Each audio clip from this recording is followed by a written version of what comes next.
What's up, guys? We're back at Wilde Arrow with another Hoyt bow build. At this point, you've probably seen Casey's bow, Eric's bow get built, and today it's my turn. I got the Hoyt Axius, which is the aluminum bow, and we're here with Jeremiah, and he's gonna hook it up and get me set up.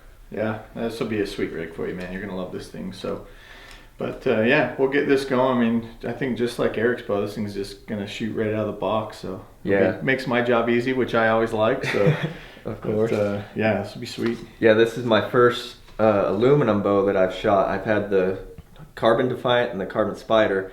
Love those bows, but this is the aluminum, and it's looking pretty money. Yeah, this bow from Hoyt honestly is really overlooked a lot from a lot of customers. They come in always wanting to look for like the carbons, which is nice. I mean obviously Hoyt just built such a phenomenal carbon bow, but for guys that want a good quality Hoyt product and still get machined aluminum and bring the cost down, these Axius, man, they shoot great. A lot of guys don't know, like they have the same pocket, limbs, the cam system. Really the only two you're swapping out is just the riser material. So, but I mean, even with these though, they're lightweight. They're not that heavy. Yeah, that's the first thing I noticed when I pulled it out. Still really smooth and quiet. They still offer that integrate rest design. So I need to get weaker poundage.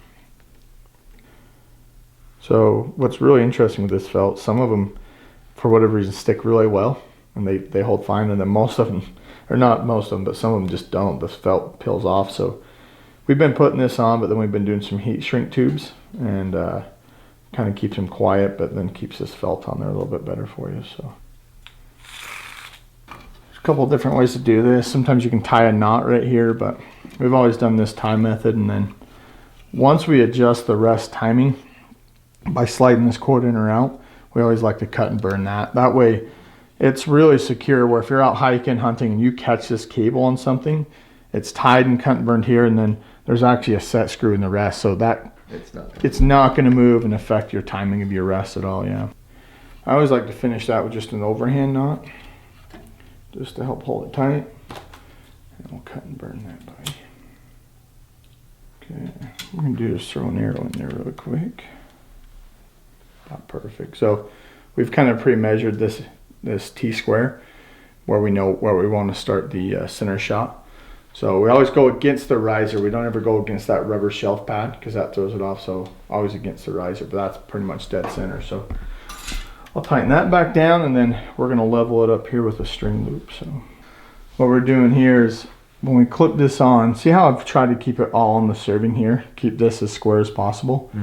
And then you can see the bottom edge of this is barely sitting against the felt. Yeah, it's barely touched. Yep, exactly. So this 0 goes off the bottom edge here. Okay, that's your 0 mark. And then what we can do is hold an arrow up next to it like this, and see if you look at the bottom edge of the shaft there, that it's pretty much dead on it, right, at 0. So now that I know that that's a level starting point, we're going to do a tie-in. We're going to start with the tie-in underneath. And so when it comes to tie-ins, we get asked this a lot, whether, you know, 1 or 2 or what's best. So we always recommend a tie-in underneath, because when you pull back, you're actually not pulling straight back. You actually always pull up at an angle. This bottom knot always seems to like to pinch up and squeeze the nock. So you'll see guys go to draw and their arrow is going to lift like this off the rest. That means you're getting way too much nock pinch there.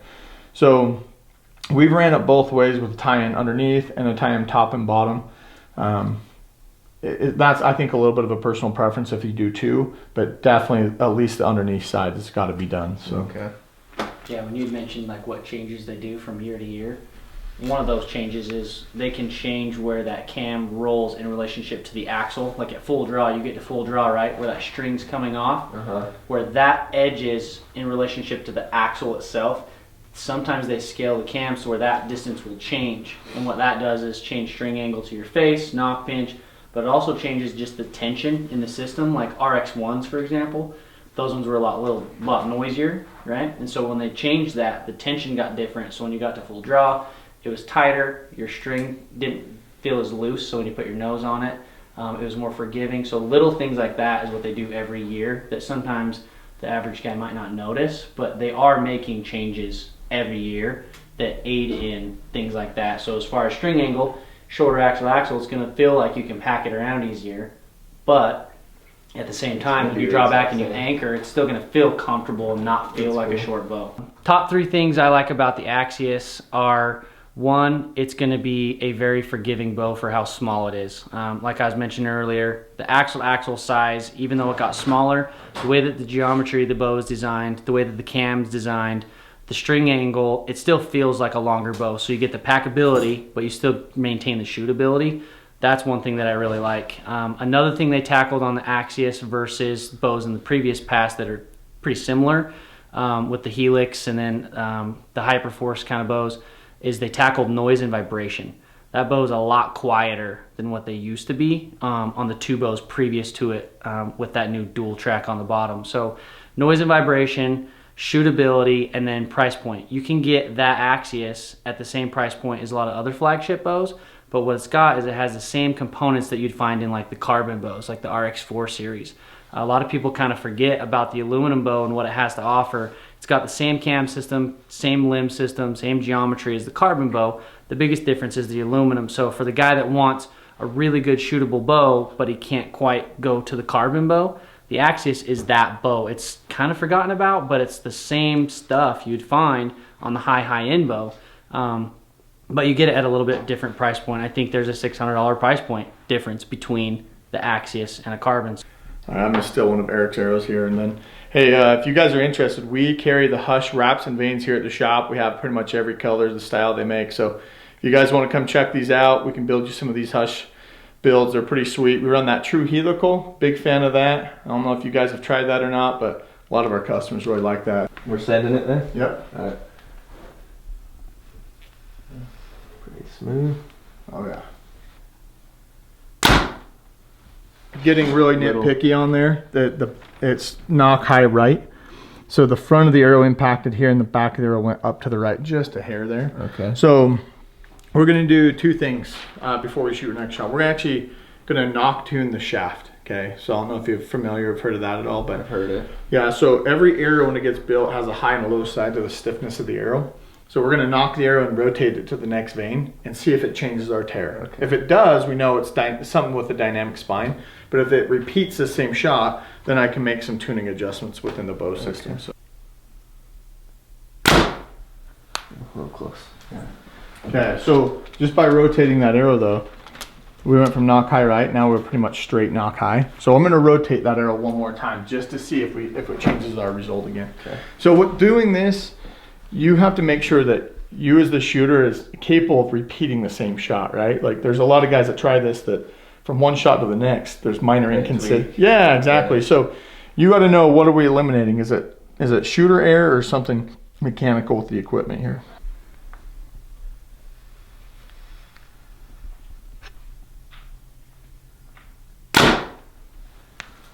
Well, again, This one right here? this guy here. Okay, so that's high.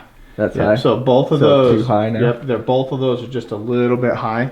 Because we know where we started the knocking point, we're gonna look at cam sync to see if maybe our top cam's a little fast or a little heavy, which honestly on a new bow, I'm kind of okay with. The reason being is this cable right here, this is your load cable, right? So right now, if you can feel there's a little bit of tension on those yokes. Yeah. You can squeeze it. Yeah. Well, once you get to full draw, this might have about 300 pounds of tension. Like you cannot squeeze those, they're so tight.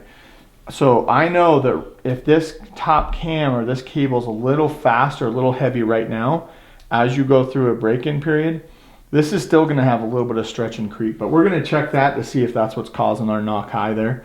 Okay, so what I did is I did check your cam sync and it's a little fast on top. So when we draw, this post here was hitting the control cable too soon and there was a gap on the bottom. There's almost probably a 1/4 inch gap. It was pretty fast. So what I'm gonna do to slow down the top cam, I'm actually just going to take a half a twist out of each side of these yokes, okay? And it was a little heavy on poundage, which most manufacturers, including Hoyt, want the bow to come in a little hot. Like if you order a 70 pounder, they'd much rather it pull 71 and a half pounds versus anything under 70. I've got customers all the time that their bow hits 69 and a half. They always want that extra half pound. So, but to fix this, we're just going to take a half twist outside of each yoke, and that's going to make both the cam syncs get a little bit closer. It might lose a little bit of poundage, but since we're already over 70, it's not a big deal. So we'll just start with a half on each side for now. So usually with anything up and down, let's say a 6 to 12 o'clock tear, is either a cam sync or a knocking point issue, okay? A lot of the 3 to the 9 o'clock tears, it can be the bow, but a lot of that is more shooter input, like hand pressure and face pressure greatly affect this kind of stuff. So, but what I can do with the Hoyt, and this is what I love about a yoke system, is I can basically steer this top cam where I want it to sit, okay? So most guys at home without a bow press, they don't have the ability to change these yokes or even move cam lean on certain bows. We have to do that. What they end up doing is adjusting the rest, which a lot of times is putting a band-aid on it. Without a bow press, it's really hard to get a bow perfectly fine-tuned to deliver an arrow how we want. So what I'm gonna do here is, now that we had a knock high right tear, I'm actually going to take a half a twist out of the top left yoke of the bow. And I'm doing that for 2 reasons. Not only do I want the cam to lean that direction more, but I also want the top cam to slow down just a little bit more.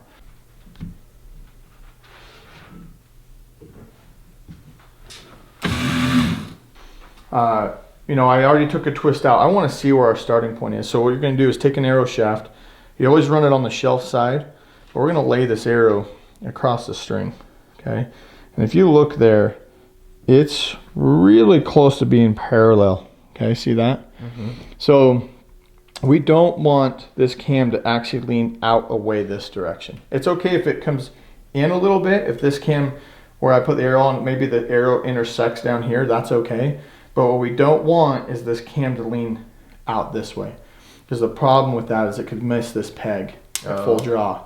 So now that we have the cam lean on top about perfect, we don't want to really mess with that a whole lot.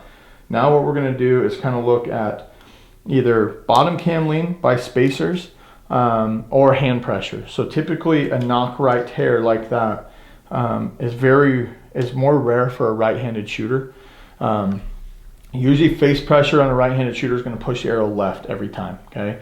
So what we're going to do is we're going to look at your hand placement. So when you put your hand into the grip, even though you might feel the grip's comfortable where you like it, it matters where you roll the pressure, whether you're rolled inside or outside. So I call it pitch and yaw for whatever reason. That's the name I came up with years ago. So if I put my hand out here, most guys want to be in, right? We always want this rolled out. But now if you watch my wrist, it's a matter of where I'm rolling my wrist to apply the pressure to the grip itself, whether it's on the right, left, or dead in the middle. No, you got about the same. So it's a little short for me, but you can see we're still getting that high right tear. Yeah. So we'll go back. I am going to slow down the top cam and put another twist there, then verify level. Because when you start twisting these, it can move that knocking point ever so slightly.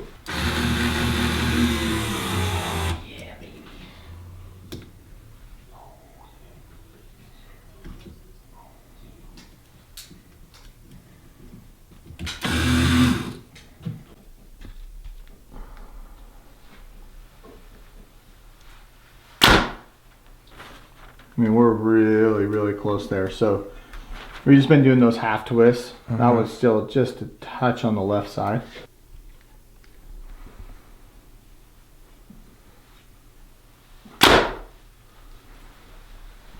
Yeah, perfect, man.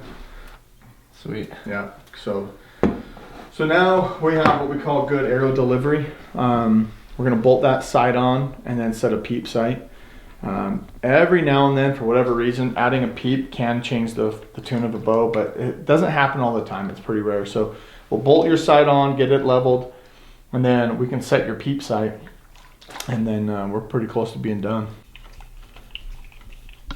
So what we did is I verified that your bow's level with the carpenter level.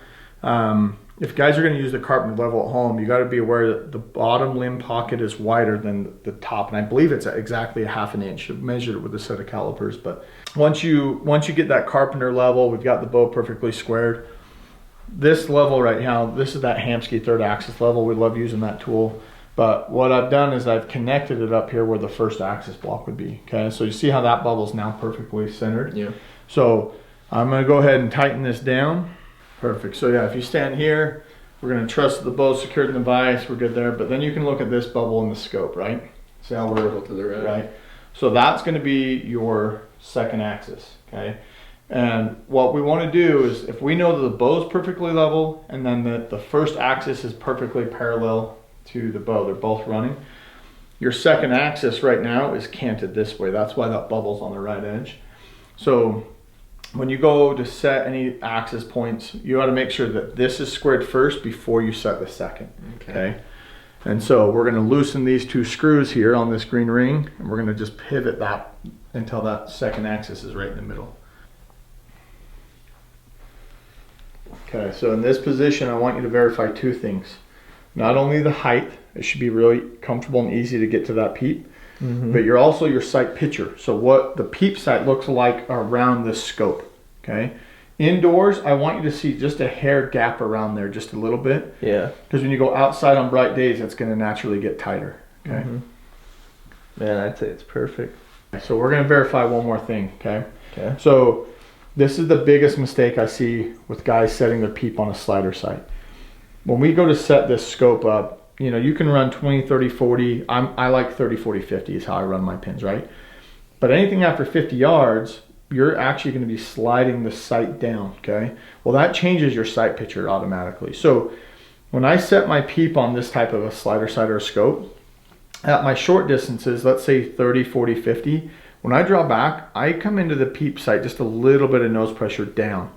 And so I don't want to feel like I'm scrunching heavy, but just a little bit. And the reason being is when I slide this scope to shoot, say, 70 to 80 yards, my margin for error at that distance is I have a lot less to work with, right? 50 and under, I have a little bit of margin of error.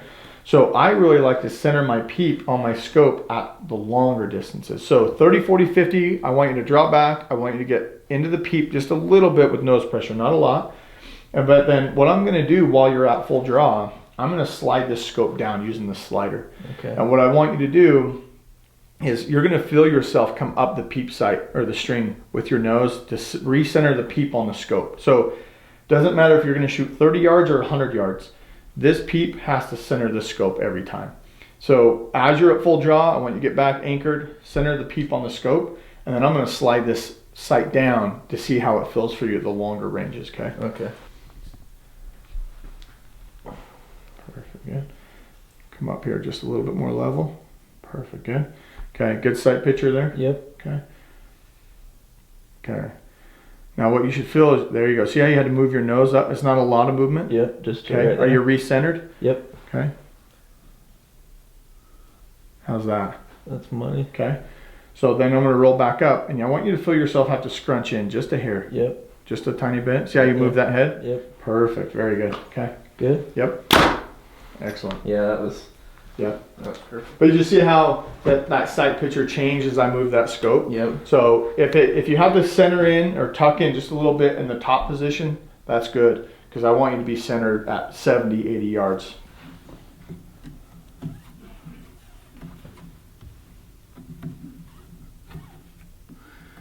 So guys that are kind of setting their peep at home, this little bit larger aperture, when you see the string naturally comes down and pinches on either side, is about where I want to start the serving.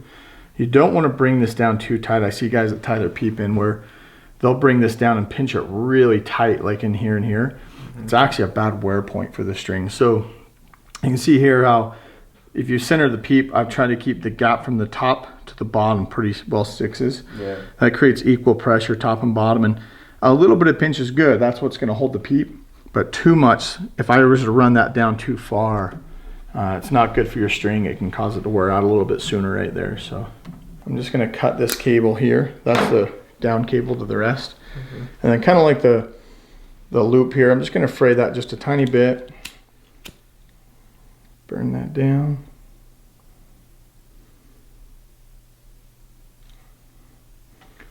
Just like so. Sweet. Let's shoot one more through paper and verify it, and then should be rolling. Nice, there we go. Good shot there. Everything else is more of a bolt-on accessory, whether whatever quiver system you want to run, and then the very last piece of equipment that I would tell you to try on that bow or any bow is stabilizers. And that honestly is the #1 undervalued piece of equipment you're going to put on there, because the stabilizer is going to make the bow bounce and aim so much better on target. So what I tell you to do is let's pick a quiver, and then once you get the quiver system on there, we'll let you try a couple different stabilizer bars, and I can kind of go through that with you and show you some different options. But rather than that, as far as draw length, poundage, I mean, arrow delivery, the bow is set and tuned right now, so it should be good. All right, guys, so that's about it. Like Jeremiah was saying, the rest is just kind of bolt-on accessories that I can play with, but it's shooting straight, set up perfect for me. Now it's just time to get out and start shooting. I remember I got my first bow actually here at Wilde Arrow. It was the Carbon Spider, and this is my actual release from back then. I think I was 18. Really? Saved up all my money from shed season and bought a bow. So if you guys are in the market, come over here and check them out, shoot some bows. This Axius should definitely be considered when you're out shopping. Check it out. It's the Hoyt Axius, all aluminum. Better price than the carbon, and honestly probably just as good of a shooter. I mean, tunes up great, feels good, so yeah, it's definitely an overlooked bow for sure. So hop on, what's you guys' website? Just wildearrowarchery.com. wildearrowarchery.com. Or come up to the shop. It's right here in Farmington, Utah. So pretty local for us and easy. Yeah. Check out our other bow builds. We'll link them in the description box. We have a couple other videos that just went live with some other Hoyt bows that we're shooting this year. So check those out. And it's summertime, time to go shoot.